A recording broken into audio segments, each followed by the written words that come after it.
Morning, everyone. Eric here from Nomadic Fanatic. Hope you guys are doing well. I will be uploading this video with some connected internet, so check out the video description below for unlimited high-speed internet, how I upload all of these videos from the remote desert. Not really that remote. We're 90 minutes away from civilization. Speaking of that, we are going to have to go on another trip and hook up my trailer and get some more supplies, because I'm working myself right out of a job here. How about this? Window frames. When we left off in my last video, I was pondering how I was going to pull this off without removing these window secure cleats in here. So again, I did not locate a router, but did it my own way, which is totally wrong. And you know, instead of measuring each one, because believe it or not, each one of these is not in the same place. So if I measured the first one over there, they were in completely different spaces. And I thought, well, how am I going to do that? They're all going to be different? No, I just over-guesstimated. You can see the gap right here, and you can see the gap down here. I just took the difference of the highest one of these in the whole window and the lowest one, and used my circular saw out there and just cut 4 or 5 at a time with my circular saw, which basically acted as a router in a sense, notched out those pieces I need, and then every single piece of wood I had would have fit on any of these windows going all the way around the bus.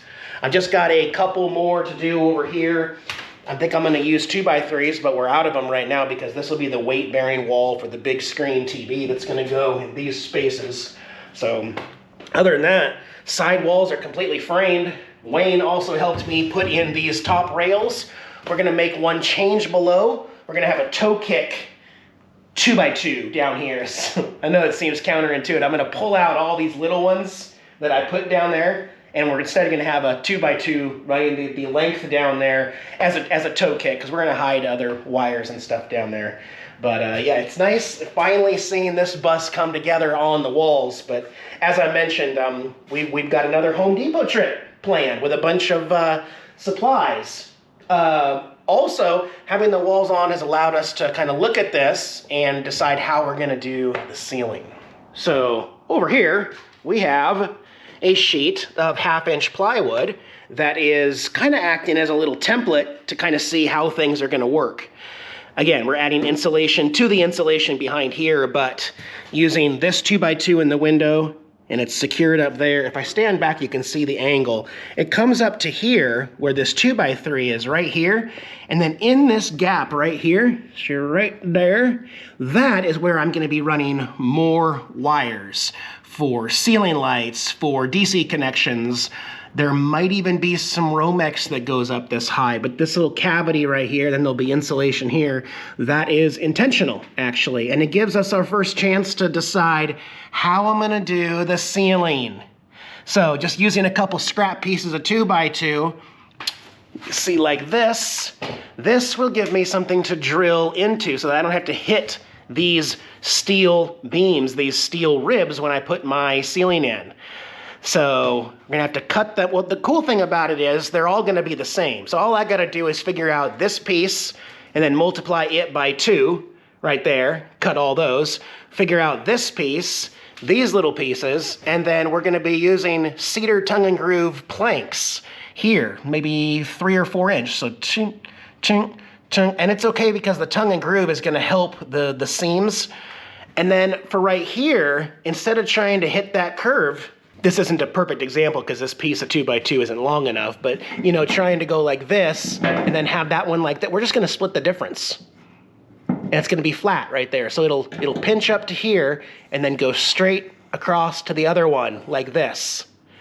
And yeah, with the tongue and groove, it'll help in case for when we stagger the cedar planks, they'll be able to be supported here in the middle.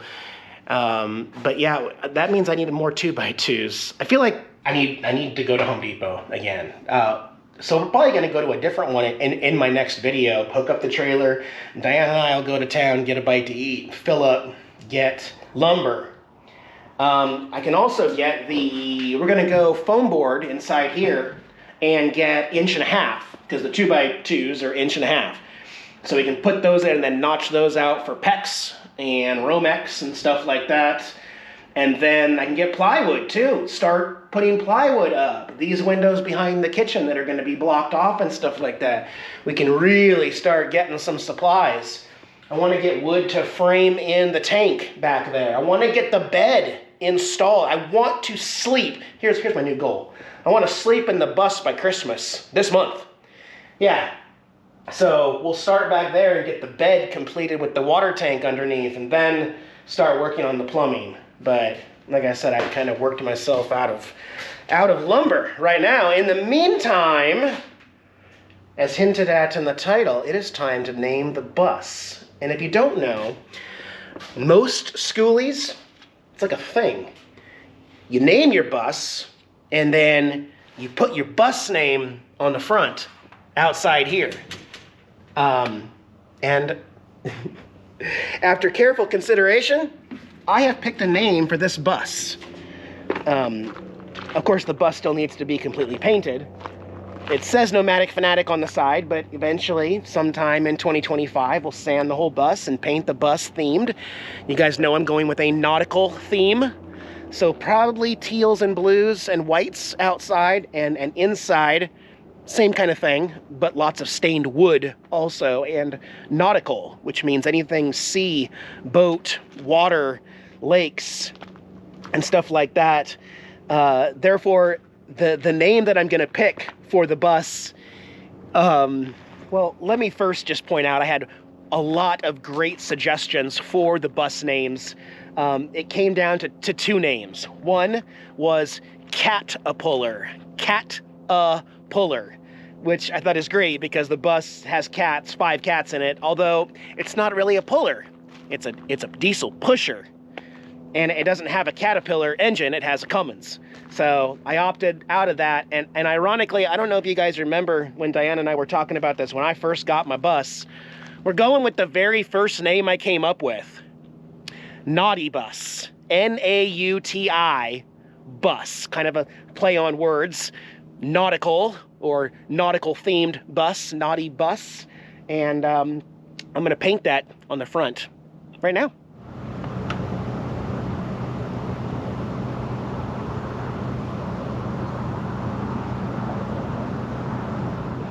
That's 3 coats.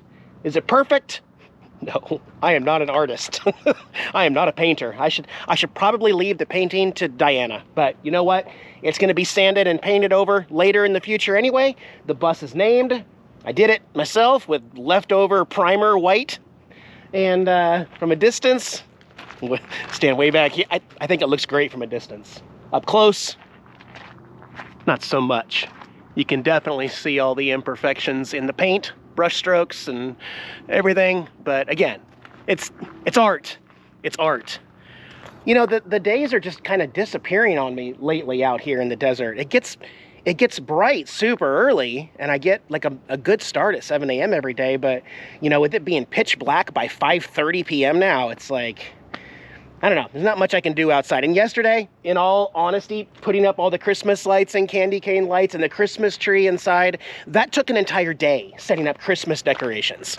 And it'll probably take me at least a day to tear them all down after Christmas. I'm so late getting those decorations up, guys. I'm embarrassed how late it is in the season for Christmas decorations. And I'm not even really done, actually, but here in our shelter party tent here, yeah, I'm doing the frosted tree because the cats aren't out here, and I've heard in years past that these are actually toxic. But I've got all of my awesome decorations from over the years, all the different collectibles. Pirates of the Caribbean, that's a newer one. I got 2 Sword in the Stones. Wally. Yeah, so the cats cannot mess with them in here, and it's safe. The cats being the kittens. Opie and Tara are fine in there, but I do not trust the kittens. So in the meantime, I bought a $18 2-foot Christmas tree and $4.98 in cheap ornaments. I'm gonna put this one in there with the 2 kittens, Chunks and Gizmo, and then every time they touch it this winter, anytime they even get close to it, I'm gonna squirt them with the spray bottle. I'm gonna train them this winter to not touch the Christmas tree. But that way, in case something happens, they won't break anything of value, just the cheap plastic ornaments in that tree. You know, it's not that I don't trust you, Chunks. It's you're not even a kitten anymore. You guys are like full-grown cats. My goodness, they grow up too quick. Yeah, it's not that I don't trust you, but you need some training. You need some training because you guys are both very naughty. And I don't want you messing with my Christmas tree. I love Christmas. Okay, where's Opie and Tara? Hey, Tara Bear. Daddy, get these kittens out of here. Okay, we'll go throw them in Diana's RV, okay? In her bus. Give you guys a break. Oh, gosh. Opie, you chilling, buddy? Yeah, man, get rid of these kittens. I need a day off, Dad. I don't blame you, buddy. So tonight, I'm gonna take down the projector screen. I'm using Trailer Swift as kind of a wind block to set that up. So I'll have to take that down. Got one more piece of foam board in here. Otherwise, we're ready for another load here. And get that connected to the truck for tonight. But I am gonna take Black Betty out for a ride and go into town. I have a new addition to my Harley. Check that out, guys. I've actually been looking for a motorcycle trailer for quite some time. I did modify this to have the sissy bar here so that I can have my big tour pack here. You know, after doing Sturgis this summer, I saw a lot. I saw a lot of these. And I've been looking, but I didn't find this one. As a matter of fact, my friends Frank and Tammy down in Apache Junction, they camp up with Camper Van Kevin in the summertime. They found this one down in Apache Junction while Diana and I were coming back from Texas to see my mom. And it's already black. So it needs a little bit of work, but the price was right. I just love how it's already gonna match Black Betty here. I'm gonna put new tires on it on the back. I got the bill of sale to put to register it and have an actual plate there. It's got lights, brake lights, turn signals, running lights. It's got the wiring harness up here. So, and it comes with this hitch here that obviously I'm going to need to find and install a hitch receiver here. For this, it's got a cooler mount up front for your cold beverages. It's got adjustable air shocks in there. Yeah, and the valve took us some time to find. It's actually up here on the front right there. The Schrader valve to adjust the air. Yeah, I don't trust the tires. It's got a luggage rack up here for adding more stuff. And then it came with the keys to unlock it. It's got hinges. And look at all that room, even a spare tire there. But lots of room for camping gear. So, and hopefully, well, I'm still trying to find the hitch actually. In fact, you guys, as my viewers, have been very helpful. It's nice having resources. I am having trouble finding a hitch receiver for my Harley. They make them for almost every single Harley out there except my bike. It's very weird. So I have a 2012 Harley Davidson Softail Slim FLS. They do make them for Softails, but that will not work on mine. I need to utilize these two bolts right here and then come down something under here. I just can't find one. And I don't think that they're really that universal. So if y'all have any tips on if you see one used or see one online, that's what I'm looking for, is a hitch receiver to go underneath this fender, something that goes to the frame for a 2012 Harley Davidson Softail Slim FLS. A Heritage Softail, not gonna work. I already looked at it, it's not even close. But, or if you have any tips, or I may just have to find somebody and weld on a custom one. I'm not sure yet. But my goal is to have this completely set up by August of 2025. I want to take this setup to Sturgis and motorcycle tent camp up in Sturgis this year without the RV. Plus do some other trips and stuff. But yeah, Frank and Tammy found this one for 150 bucks. So at that price, I'm willing to invest a little bit to get it up to par, replace the tires, and get it all registered and good to go. Till then, yeah, just gonna clean up a few things here, and in my next video, we'll go do some shopping. We're gonna skip Yuma and Buckeye Home Depot and try something totally different in my next video, as well as get started on insulating the bus. So, thanks for joining me, guys. I will see you probably Wednesday or Thursday. Have a good one, bye-bye.